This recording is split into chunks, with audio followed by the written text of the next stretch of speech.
Pusat. Artinya mungkin berkurang atau dia memusatkan dalam. Diskus juga punya fenomena Periferalisasi. artinya nyerinya Menjalar. Menjalar. Namun dari menariknya ada patologi atau gangguan lainnya yang berkaitan dengan akar saraf. Dia periferalisasi. Sehingga nantinya ketika membedakan diskus punya periferalisasi, akar saraf punya periferalisasi, sehingga nanti ketika klinis yang dijadikan tolak ukur periferalisasi bukan tapi akar saraf. Kalau ada nyeri yang mendalam, dia dominan akar saraf. Oke. Bisa terjadi sentralisasi, maka akar sarafnya ini pembentukan akar saraf diakibatkan bisa dipahami. Tidak semua gangguan akar saraf itu kan ada yang gangguan memang akar sarafnya itu sendiri. Kemarin kita belajar neurodinamik atau mobilitasnya. Ada yang penjepitan akar saraf berkaitan dengan diskus. Jadi kedua ini penting. Ini lebih dominan ke diskus dengan periferalisasi. Bisa Nah sekarang ada join musculoligament, stenosis. Dia di persendian, ada penyempitan celah foramen intervertebralis. Dia akan memberikan gejala yang hampir mirip Periferalisasi. Menjalar. saraf, yaitu ada periferalisasi. Yes. Dan dia ada gerakan-gerakan tertentu yang bisa mengurangi Meringankan. terjadi sentralisasi. Sekarang kita lebih overlapping lagi, itu secara membedakan seperti apa? Ciri khas diskus dan ciri khas diskus dengan stenosis agak sedikit berbeda. Stenosis mayoritas terjadi bilateral. Kalau diskus dia unilateral. Oh, satu sisi dong. Satu sisi. Mayoritas itu. Karena pergerakan diskus ketika terjadi AN itu adalah posterolateral dominasi. Jadi penonjolan AN itu misalnya anterior, posterior, kemudian posterolateral. Oh ya. Jadi AN itu biasanya posterolateral. Jadi unilateral. Kalau stenosis berkaitan dengan facet joint menyempit. Siap. Jadi Jadi stenosis ada diferensial diagnosis facet dan ada diferensial berkaitan dengan tapi dia unilateral. Karena dia menyempit, foraminnya ikut menyempit sehingga ada provokasi gerakan yang dia tipikalnya di bilateral kanan dan kiri.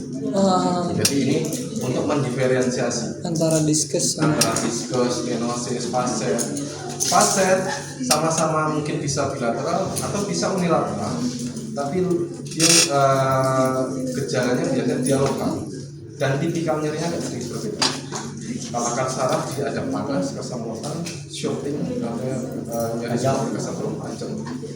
Kalau facet dia mungkin ngilu, mungkin tajam dan perih, tapi tidak ada gejala menjalar, mungkin menjalar juga. Jadi istilahnya itu kalau kita menjalar itu lebih dominan saraf, kalau menyebar itu bisa dari persendian, bisa dari otot, bisa dari ligamen, bisa kan facet kan sendi. Jadi tipikal nyerinya kan seperti. Makanya di form pemeriksaan tuh kalau di saya nggak tahu kalau di Indonesia tuh ada enggak ya maksudnya bedanya Pak? kalau nyeri tajam dan nyeri. Jadi deskriptif nyeri bisa dijadikan indikator kita mau berhipotesa menegakkan diagnosanya itu. nyeri kesemutan, baal dan sebagainya. Oke, radikuler berkaitan dengan akar saraf. Nyerinya disertai kekakuan dan lain sebagainya. Pegel dan sebagainya. Mungkin joint, mungkin apa? Dari sini. Tapi kalau persendian mayoritas akan didapatkan hasil temuan klinis yang berkaitan dengan berkurangnya. Jangan ditusuk geli bos. Kalau persendian, otot bisa terjadi pengurangan range of motion, tapi akan ada tanda klinis berkaitan dengan sensasi ketarik dan sebagainya. Jadi inilah cara mendiferensiasi berkaitan dengan penyebab. Springy feel tadi. Karena apa? Saya pribadi kalau Enfield itu nggak terlalu menggunakan di klinis. Oh iya Pak. Saya nggak pernah. Karena Enfield itu kasusnya gini. Mungkin kalau case-nya ortopedi kita butuh Enfield. Tapi kalau case karena dominasi praktek saya adalah pasien-pasien dengan kasus muskuloskeletal kronis, saya nggak membutuhkan Enfield. Kalau saya pun melakukan, saya nggak dapat Kalau angle-nya misalnya, angle-nya MT misalnya, saya nggak dapat apa yang harus saya lakukan pada saat itu. Tapi kalau case-nya dia habis patah tulang, Oke. saya tahu patah tulang ternyata hard and feel, ada gangguan, berarti saya punya solusi. Tapi kalau penyebab traumanya nggak ada tuh ya mau saya lakukan juga buang-buang itu sih, lebih tepatnya saya nanti jadi bingung mau saya apakan lagi karena terlalu banyak pemeriksaan.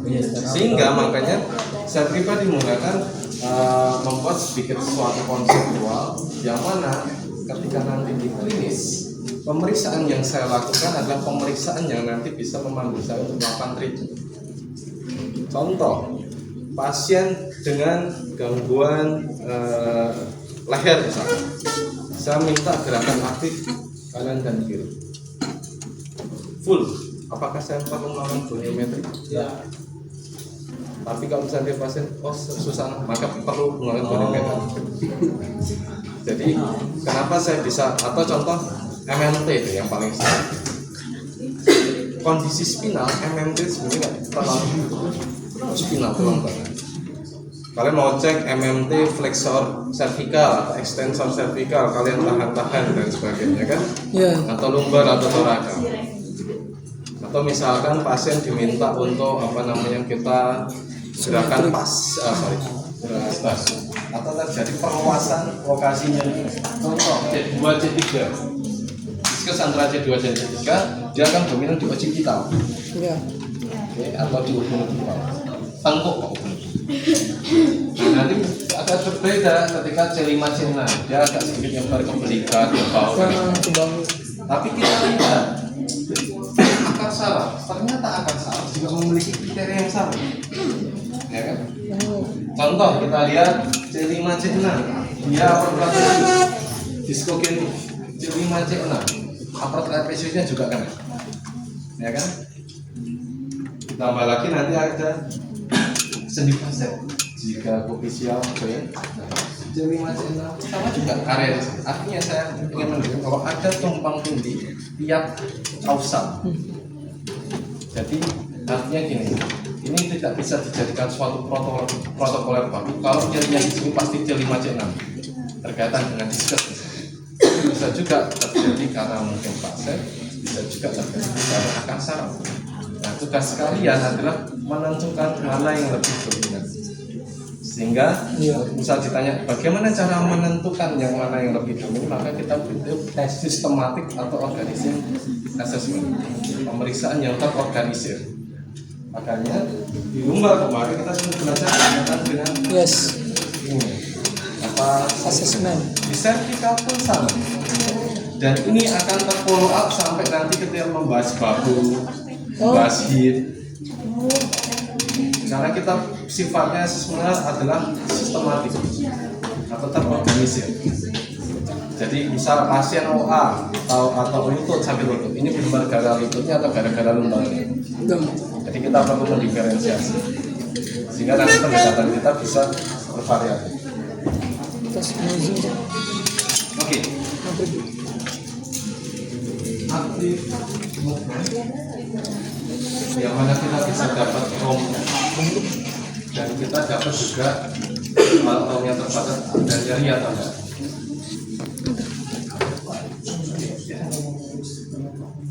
Ada alat ukur atau outcome nanti yang perlu kita evaluasi. Ketika aktif movement, kalau misalnya aktif kita bisa mendapatkan ROM ada nyeri atau enggak. Oke.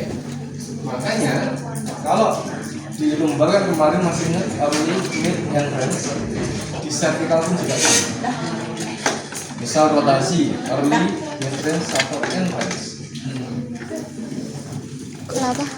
Kalau early, ketika terjadi gerakan early end range, ini balik ke biomekanik bahwa tadi dominan upper atau lower ketika rotasi. Upper cervical.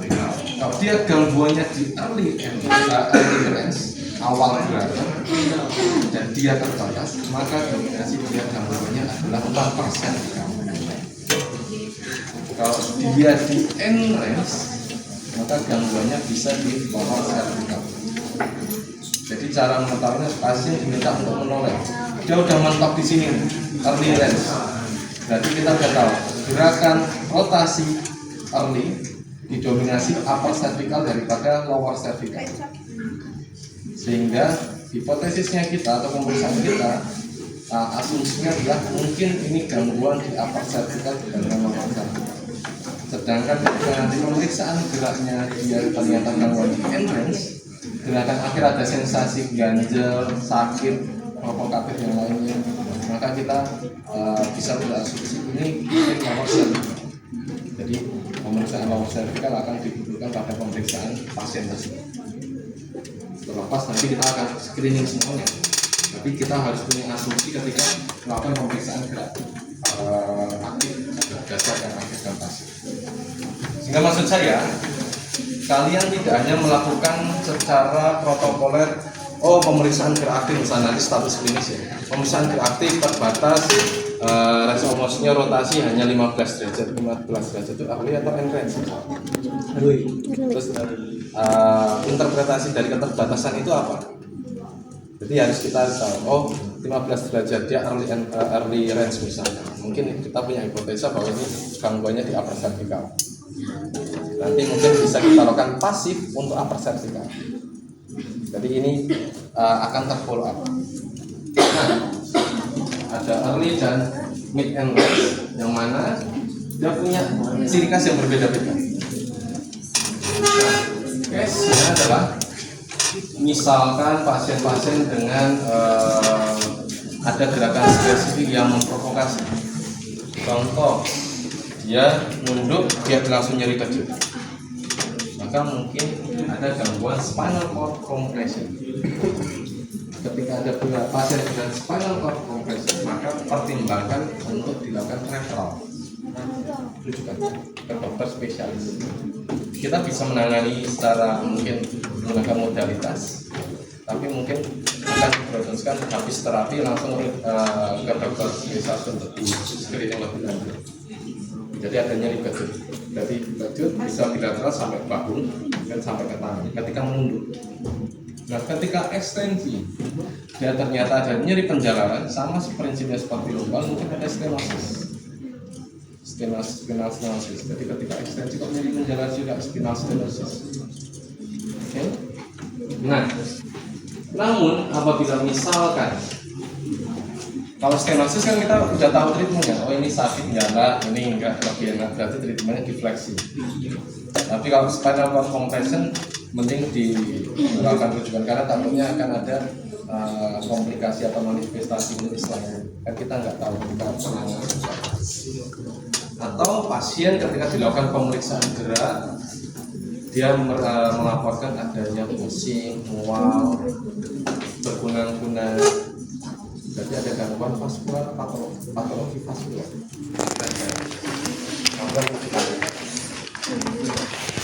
Nanti ada gerakan-gerakan kombinasi. Contoh, kalau pasien menggerakkan ke arah ekstensi dengan posisi tengkorak, kemudian sedikit rotasi dan lateral fleksi, dan dia kemudian ada pusing, bahkan mau muntah, dia ada gangguan vaskular.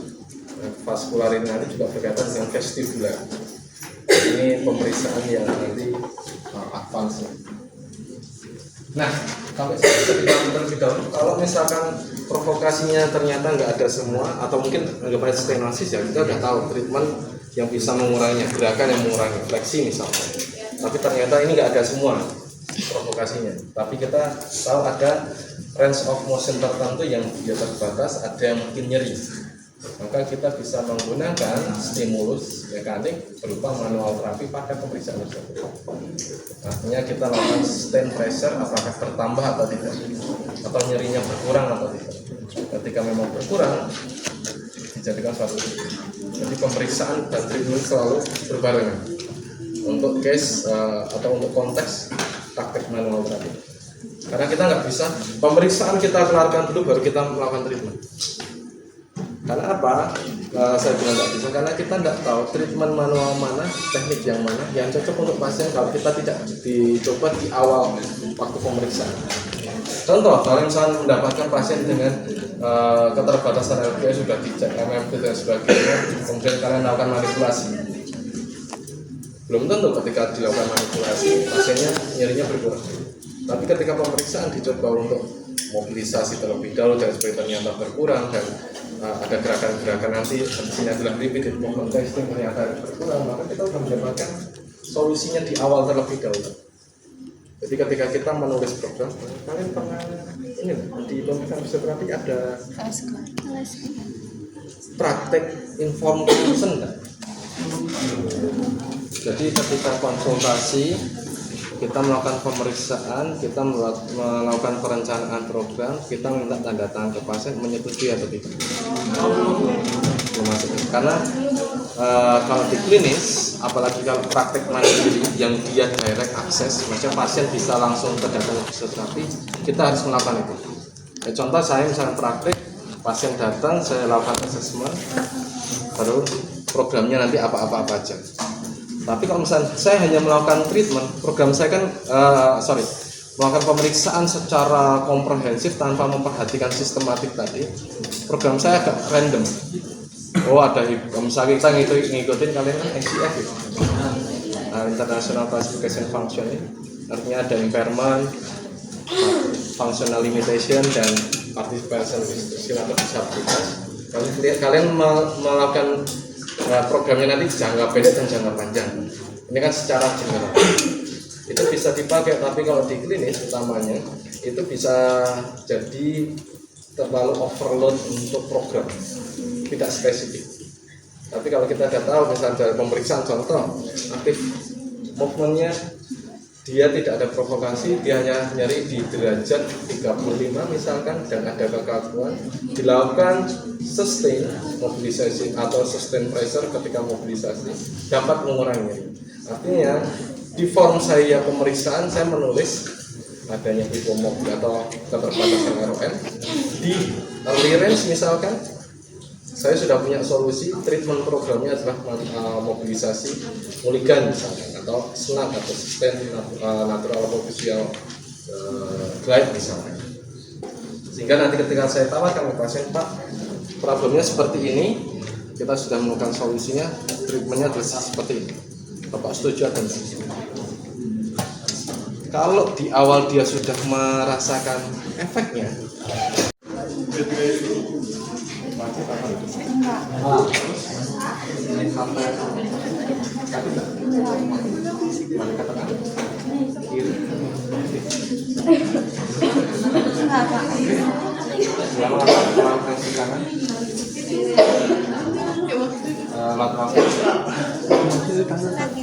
masih sakit